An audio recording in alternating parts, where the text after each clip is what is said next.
Hey guys, this is Miriam at High Life Auto. I am out doing a virtual test drive on a 2003 Jeep Liberty.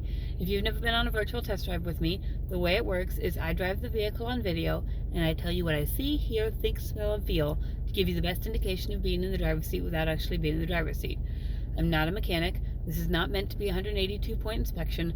Rather, it's meant to be a sneak peek into how the vehicle drives and any potential issues I notice as we're going along. So we're going to take a look around the vehicle, we're going to take a look under the hood, and then we're going to go for a drive. Alright, let's get this hood popped.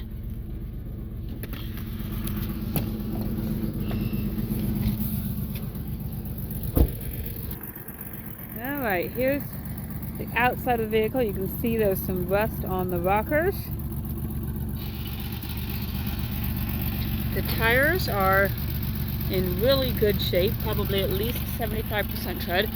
The wheels obviously are a little bit rough.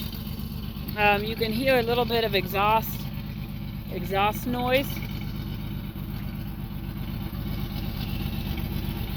And again, over here you have the rust on the rockers. But this is the sport version. There's the inside.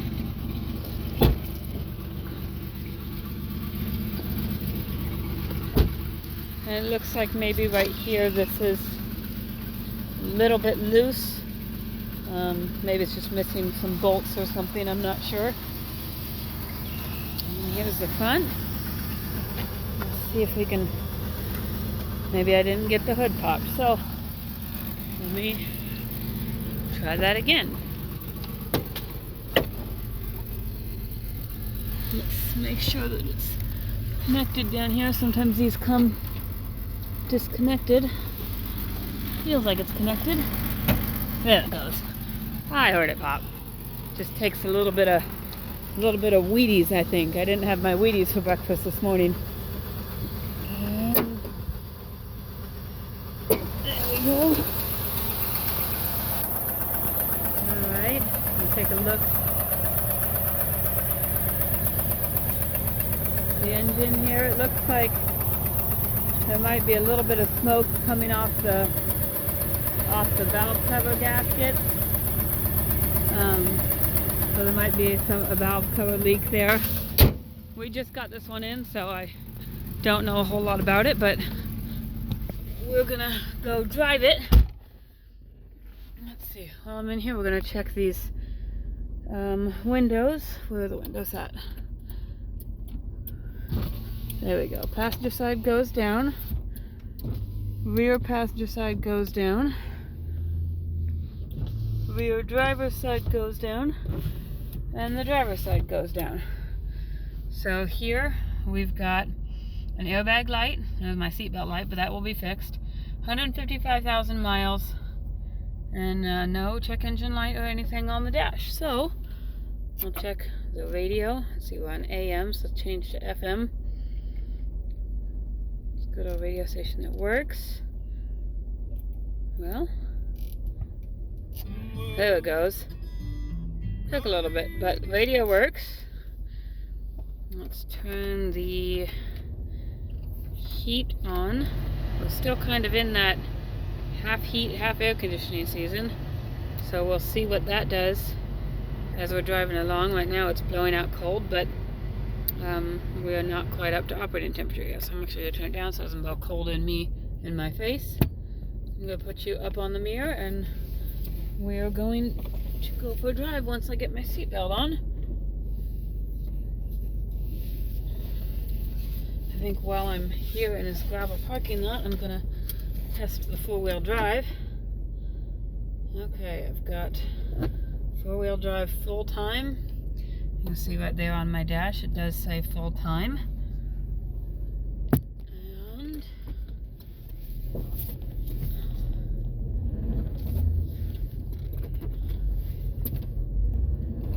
And the four-wheel drive is engaging, so I'm going to stick that back into two-wheel drive. So four-wheel drive does work. And now we're going to go for a drive. I do smell the burning oil, and if I remember correctly, I think valve cover gaskets were a fairly common issue in these Liberties. I might take this to the car wash and just make sure it's not burning oil off the engine or something. Make sure it's actually an active leak or something. So you might, I'll mark in the description if a car wash fixes it. Sometimes, you know, when people are adding oil or stuff, they spill oil and then it burns off and it doesn't actually end up being anything, but sometimes it actually is leaking. But even that, a valve cover gasket, I don't think is a super difficult job. Looked a little bit more difficult on the Liberties just because of where it was located, but I think if you know what you're doing, in general, I didn't think they were a huge deal. But again, I'm not a mechanic, so I could be completely making things up in my head because it makes sense to me. This is driving really smooth.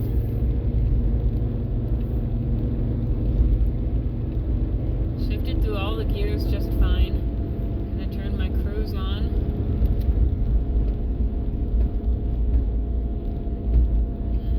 Trying to figure out.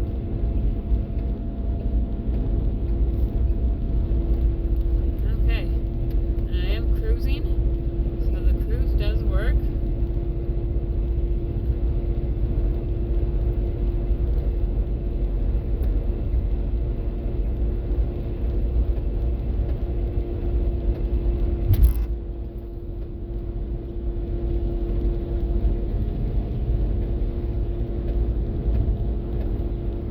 I don't hear any suspension noises or anything in the back. It's driving very smooth. Brakes are good and solid. They almost feel brand new. There is a weird clicking noise. I guess it's a clicking noise. It just it sounds like it's coming from underneath my feet. Like right where the pedals are, underneath the pedals maybe. And it's not all the time, it's just a random, almost as if something's banging on the bottom of the vehicle, like maybe a brake shield or something, or an exhaust hanger. But it doesn't happen all the time, like it's not happening right now. But then every once in a while it'll just go click, click, click, click. So I don't know. I don't know what to tell you on that one. Sometimes all I can do is tell you what I hear in the best terms that I can figure out. But I can't always describe it very well because I'm not a mechanic. I can't tell you what it is. But if that's something that concerns you, you're welcome to bring a mechanic. Take a look underneath it, see what you see. It is driving well. I don't feel any suspension issues. I don't feel any brake issues. I think the immediate repairs you're going to be looking at are probably really just the valve cover gaskets, if that's what that is. I don't really see anything else that's not working. The heat is working. I've only got it on 1, but if I turn it up to 4, it is working. It's blowing out good and hot, so the heat does work. Probably in a couple weeks I'll be testing air conditioning. But if you guys have any questions, I know that this one was kind of a little bit weird because I can't explain everything quite so well. But if you have any questions, you can find us on Facebook. You can find us on our website at www.highlifeauto.com, or you can send us a text message at 309-337-1049 or 309-267-7200.